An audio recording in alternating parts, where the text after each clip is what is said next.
وہ کیتھولک عیسائیت کو بھی اپنے ہاتھ میں لے لیا ہے۔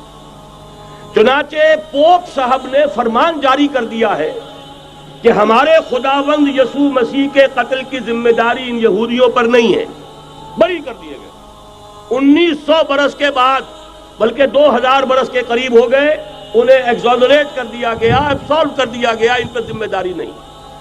نتیجہ یہ نکلا ہے کہ ابھی چند مہینے پہلے جو مذاکرات صلح کے ہو رہے تھے، جن میں یاسر عرفات بھی تھے اور یہ اسحاق رابین گیا ہوا تھا واشنگٹن، وہاں سے واپس آیا ہے تو روم میں رک کر پاپائے روم سے ملاقات کر کے تشریف لائے ہیں، انہیں دعوت دی ہے کہ یروشلم آئیے، اور ویٹیکان نے تسلیم کر لیا ہے اسرائیل کو، اور ویٹیکان کا اب جو ہے ایک ایمبیسی، اس کا جو ہے سفارت خانہ وہ یروشلم میں بننے والا ہے، اور پوپ صاحب بھی وزٹ کرنے والے ہیں۔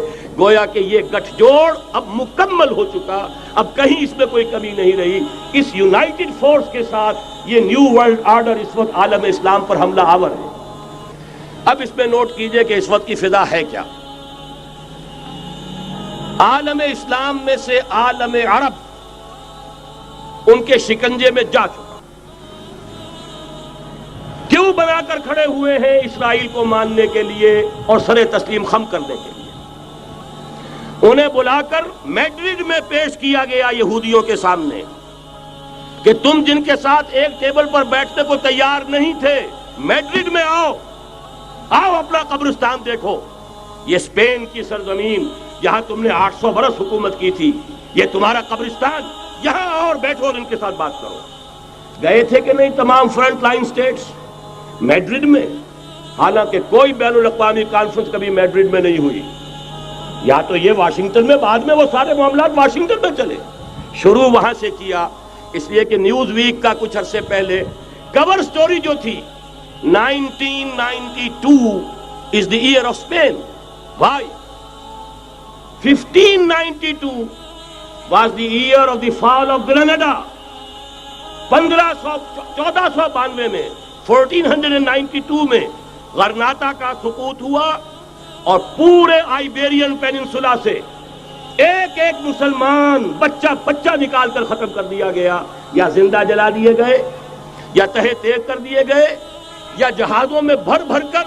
اور آپ کو معلوم ہے میڈیٹرینین کی حیثیت کیا ہے، خلیج ہے، ایک معمولی سی خلیج، ادھر سے اسپین کا ساحل قریب آ جاتا ہے، اسپین کے ساحل سے جہازوں میں بھرا اور نارتھ افریقہ کے ساحل کے اوپر پھینک کر آ گئے۔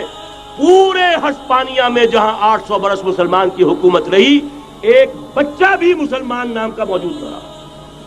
یہ تھا 1492، اور اب آیا تھا 1992۔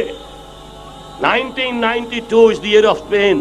اسی لیے ورلڈ اولمپکس رکھے گئے، وہاں دلہن کی طرح سجایا گیا ہسپانیہ کو، اور بلایا گیا، طلب کیا گیا، سمن کیا گیا تمام دول عرب کو، آؤ یہاں بیٹھو، اور یہاں بیٹھ کر اپنے ان یہودی دشمنوں کے ساتھ مصالحت کی بات شروع کرو۔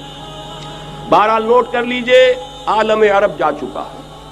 کوئی دن کی بات ہے، میں سنسنی پیدا نہیں کرنا چاہتا، لیکن حالات اور واقعات سے نگاہیں بند کرنا بھی کوئی دانش مندی کی بات نہیں ہے۔ یہ ایودھیا کی مسجد شہید کی گئی، ابھی یہ ایک بہت بڑا مزار جو ہے شہید کیا گیا، اور اس کے ساتھ کئی مسجدیں شہید کی گئی۔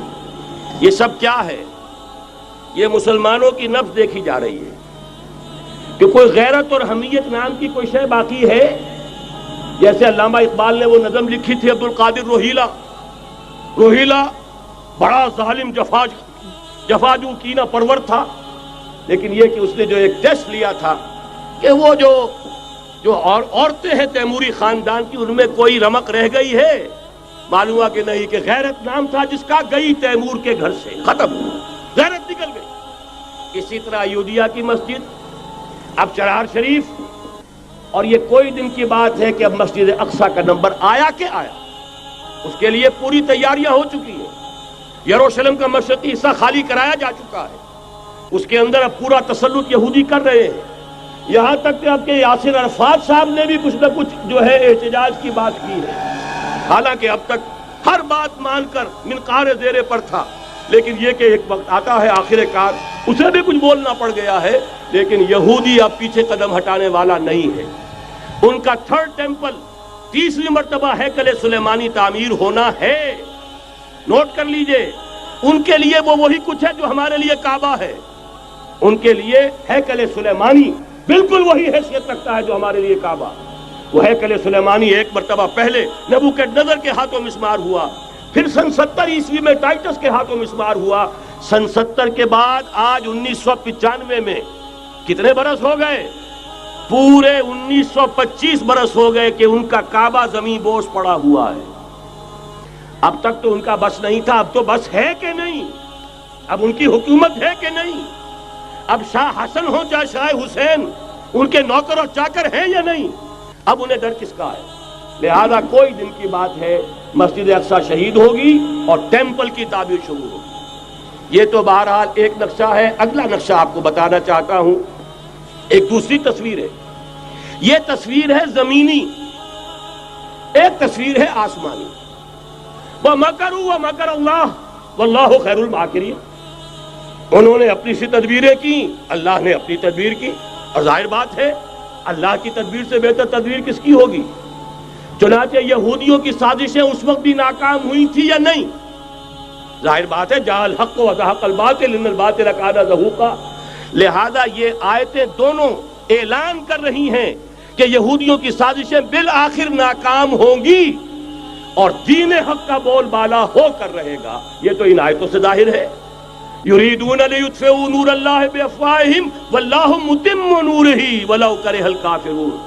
یریدون ان یطفئوا نور اللہ بافواہہم ویابى اللہ الا یتم نورہ ولو کرہ الکافرون. هو الذی ارسل رسولہ بالہدى ودین الحق لیظہرہ علی الدین کلہ ولو کرہ المشرکون. اللہ نے تو بھیجا ہی ہے اپنے رسول کو اس فیصلے کے ساتھ اور یہ ذمہ داری اور مشن دے کر کہ جو دین حق آپ کو دے کر بھیجا جا رہا ہے اسے غالب کیجئے، نافذ کیجئے، قائم کیجئے. اس مشن کے ساتھ بھیجا جا رہا ہے اور وہ بہرحال آیا. جاء الحق وزهق الباطل ان الباطل کان زہوقا. لیکن نوٹ کرنے کی بات یہ ہے، ذرا یہاں تھوڑا سا تحمل کے ساتھ غور کیجئے گا، کہیں میرے خلاف کوئی فتویٰ دینا شروع کر دیں. کیا حضور کا مقصد بعثت اس وقت مکمل ہو گیا تھا؟ ایک درجے میں ہو گیا کہ جزیرہ نماء عرب پر اللہ کے نور کا بھی اتمام ہو گیا، اللہ کا دین بھی غالب ہو گیا. ہو گیا کہ نہیں ہو گیا؟ لیکن کیا محمد الرسول اللہ صرف عرب کے لیے بھیجے گئے تھے؟ قرآن کہتا ہے ببانگ دہل وما ارسلناک الا کافۃ للناس بشیرا ونذیرا. اے محمد صلی اللہ علیہ وسلم، ہم نے نہیں بھیجا ہے آپ کو مگر پوری نوع انسانی کے لیے بشیر اور نذیر بنا کر. تو جان لیجئے کہ یہ مقصد بعثت محمدی صلی اللہ علیہ وسلم بتمام و کمال اس وقت پورا ہوگا جب کل عالم انسانیت پر، کل روئے ارضی پر اللہ کا دین اسی طرح غالب ہو جائے گا جس طرح کہ محمد رسول اللہ والذین معہ صلی اللہ علیہ وسلم ورضی اللہ تعالی عنہم اجمعین، ان کے ہاتھوں سے، ان کے ایثار سے، ان کی قربانیوں سے، جن کا نقشہ آپ کے سامنے مولانا کھینچ چکے ہیں، ان کے اثار، ان کی قربانیاں، ان کی محنت، ان کی جفاکشی، ان کی سرفروشی، ان کے جان تن من دھن لگا دینے کے نتیجے میں جیسے اس وقت غالب ہوا تھا کل روئے ارضی پر غالب ہوگا، تب کہیں جا کر مقصد بعثت محمدی مکمل ہوگا. یہی وجہ ہے اقبال نے کہا تھا وقت فرصت ہے کہاں، کام ابھی باقی ہے، نور توحید کا اتمام ابھی باقی ہے. لیکن ساتھ ہی خوشخبری بھی دی تھی، یہ چمن معمور ہوگا نغمہ توحید سے. آئے گا وہ دور، یہ چمن معمور ہوگا نغمہ توحید سے، لازماً آ کر رہے گا. هي الحلقات تحفظني بآيات من القرآن، هي الحلقات تملأني بحب المصطفى